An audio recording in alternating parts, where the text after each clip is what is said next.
Hi, this is John from FlatCatGear. We started dry baking in January of 2012. So one of the things I want to say is dry baking, we are not the first people who invented dry baking. Dry baking has been done for quite a while. One of the things we have done is I think we've made some innovation and improvements to make dry baking pretty darn easy. Since January 2012, we have actually gone through our third generation solid fuel stove. The Epicurean titanium stove is our third generation. Before that, we had the SRB2 and the Epicurean. So the Epicurean titanium is our latest innovation, along with the Epicurean titanium UL15.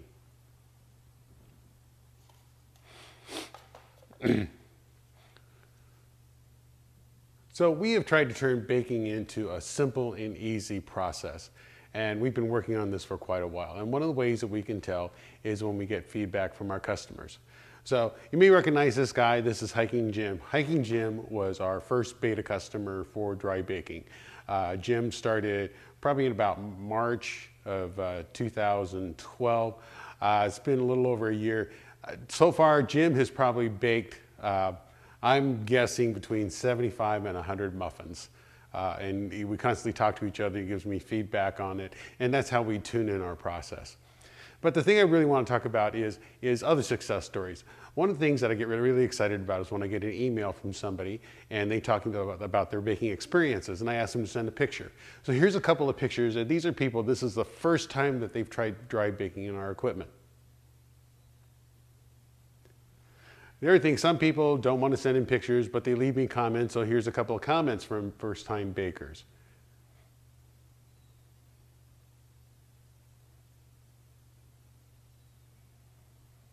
And what we're seeing is the first-time success rate of dry baking works very well as long as you follow the instructions that we give you. Now, I want to point out a couple other areas. We've had a couple customers, and here's one. This is a customer I have in Maine. And this looks different than anything I've baked, and the reason is they did dry baking in a 4x4-inch Fat Daddy-O's pan, and it was inside an aluminum Imusa, one of the big pitchers. And they're having success rates. The second picture, this is an interesting picture. This is an Epicurean titanium stove, and it is inside a Trail Designs Caldera cone.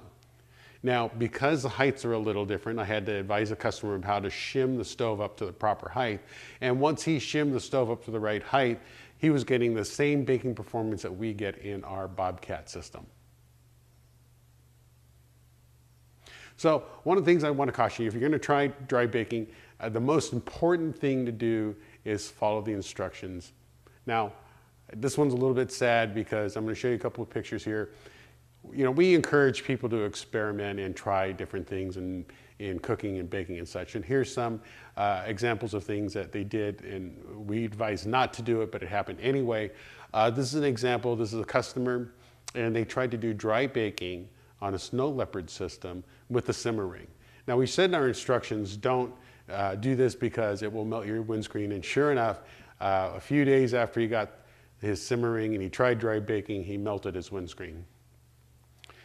This is another picture. This is a Bobcat stove. When you dry bake in the Bobcat system with an alcohol stove with a bake and simmer ring, you need to elevate the pot. If not, you get too much thermal feedback. And here you can see a picture where the customer forgot to elevate the pot and the windscreen melted. So if you're going to try dry baking, follow the directions, follow the instructions, and they will get you 99% of the way there. One of the things we've done is, this is a picture of our website. We've recently added all our instructions for use and a lot of our information in downloadable PDFs. So if you're missing the information, go to our website. This is on the Bobcat system. Click on something like Mastering Dry Baking or about the Bobcat system or the Bake and Simmer Ring, and you will get the latest copy of our instructions for use. So again, go out, have fun, follow the instructions, and in general, I'm going to say you get about a 99% first-time success while dry baking. Come visit us at www.flatcatgear.com.